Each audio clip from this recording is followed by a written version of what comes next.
ഈശോമിശിഹായ്ക്ക് സ്തുതിയായിരിക്കട്ടെ. ഒരു ദിവസം ഒരമ്മ ഒരു മകനെയും കൊണ്ട് എൻ്റെ അടുക്കൽ വന്നു.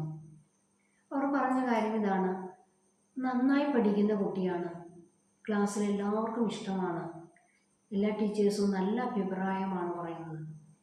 പക്ഷേ അവൻ പരീക്ഷയിൽ അവനറിയാം എഴുതുന്ന കാര്യങ്ങളെല്ലാം ഭംഗിയായിട്ട് എഴുതിയിട്ടുണ്ട് എന്നാണ് പറയുന്നത്. പക്ഷെ മാർക്ക് കിട്ടുമ്പോൾ അവന് മാർക്ക് കുറവാണ്. എന്തുകൊണ്ട് ഇങ്ങനെ സംഭവിക്കുമെന്ന് അറിയില്ല.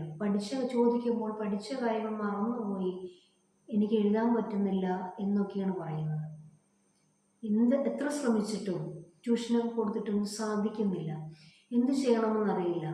ഒന്ന് പ്രാർത്ഥിക്കാമോ എന്ന് ചോദിച്ചു. അപ്പോൾ ഞാൻ ആ കുഞ്ഞിന് ഒരു വചനം പറഞ്ഞു കൊടുത്തു. ആ വചനം നീ ആവർത്തിച്ച് പറഞ്ഞാൽ മതി. യോഹന്നാന്റെ സുവിശേഷം 14-ാം അധ്യായം 26-ാം തിരുവചനം.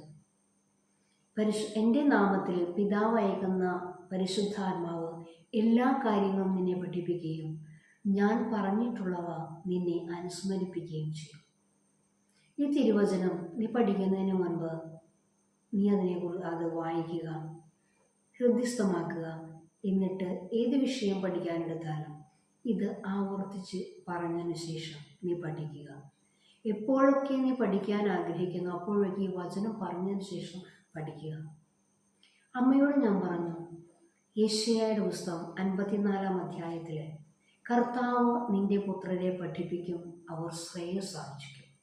ഈ തിരുവചനം അമ്മയും പ്രാർത്ഥിക്കുക. അത് ഹൃദയസ്ഥമാക്കിക്കൊണ്ട് ആവർത്തിച്ച് പറയുക.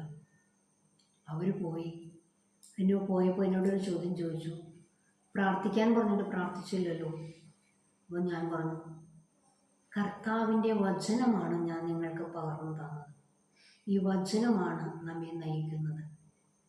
ഞാൻ വഴിയും സത്യവും ജീവനുമാണെന്ന് കർത്താവ് നമ്മോട് പറഞ്ഞിട്ടുണ്ട്. ആ വഴിയെ സഞ്ചരിക്കുക. ആ വചനം വിശ്വാസത്തോടുകൂടി ഏറ്റുപറയുക. പിറ്റത്തെ പരീക്ഷയിൽ നല്ല മാർക്കോടുകൂടി പാസ്സായെന്ന് അവർ എന്നെ ഫോൺ ചെയ്ത് പറഞ്ഞപ്പോൾ ആ സംസാരത്തിൽ അവരുടെ സന്തോഷം എനിക്ക് ഇങ്ങേ തലക്കിൽ നിന്ന് അനുഭവിക്കാൻ സാധിച്ചു.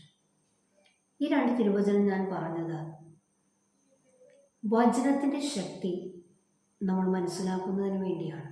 നമ്മുടെ വിഷയങ്ങൾ എന്ത് തന്നെയായിരുന്നാലും അതിനാവശ്യമായ വചനം നമ്മുടെ തിരുവചനത്തിലുണ്ട്.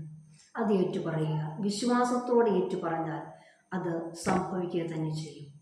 അപ്പോൾ ഈ വചനത്തിൻ്റെ ശക്തി മനസ്സിലാക്കിക്കൊണ്ട് വചനത്തിലൂടെ സഞ്ചരിക്കാൻ ദൈവം നിങ്ങളെ അനുഗ്രഹിക്കട്ടെ.